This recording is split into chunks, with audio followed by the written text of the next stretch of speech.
متابعين الاعزاء، سلام الله عليكم ورحمه وبركاته. ازيكم يا رب تكونوا بخير.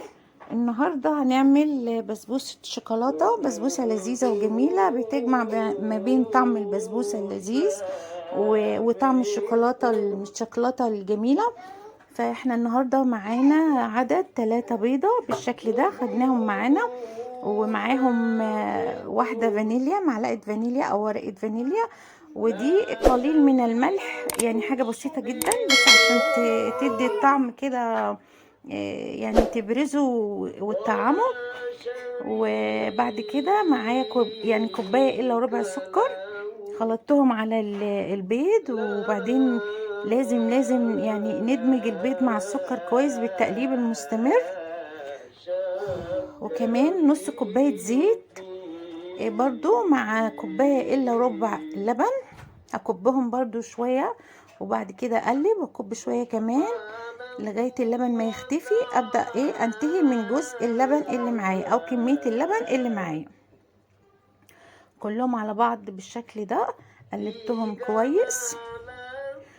ومعايا ده كاكاو خام، هاخد معايا 3 معالق. طبعا لازم التقليب مستمر، ولازم التقليب لغاية ما يختفي الكاكاو نهائي من الخليط. وده باقي اللبن، لان انا طبعا بكب اللبن بالتدريج. قلبت كويس، ده الكاكاو الخام معايا، قلبتهم مع اللبن مع البيض والسكر والزيت. وده معايا 2 كوباية سميد، ممكن ياخدوا اكتر من 2 تبع الخليط. وكمان باكو بيكنج باودر. قلبت كويس طبعا، دي كوبايه السميد اول واحده كبيتها مع البودر. وطبعا بدات اخد التانية على قد ما انتهي من القوام اللي انا محتاجه ليه. وبقى عندي الخليط بالقوام ده والشكل ده. ممكن كمان نغمق تاني بمعلقه، يعني ناخد معلقه كاكاو تاني لو احنا محتاجينه اغمق. ودول طبعا معايا معلقتين دقيق ابيض عادي.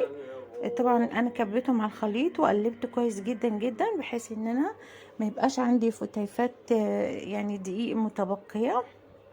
وطبعا انا كده كنت دهنه صينيه سمنه وكبيت فيها الخليط. الفرن كانت شغاله من بدري سخنه، على درجه حراره يعني 180 درجه.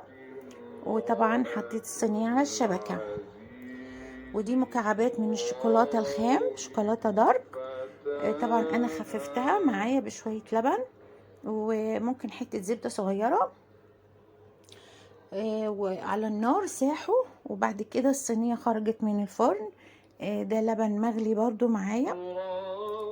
طبعا كبيته على البسبوسه على اساس تاخد معايا يعني طراوه كده وليونه. وبعد كده كبيت خليط الشوكولاته اللي انا قبل كده يعني كنت مسيحاه. ودي برضو مكعب شوكولاته تاني هبشره كده على الوش عشان يديني طعم الشوكولاته الجميله. وده الفينش النهائي بعد ما انا ظبطت معايا بسبوسه الشوكولاته. طعمها جميل ولذيذ، وطعمها يعني في منتهى اللذاذه، بسبوسه وشوكولاته جمعتهم مع بعض.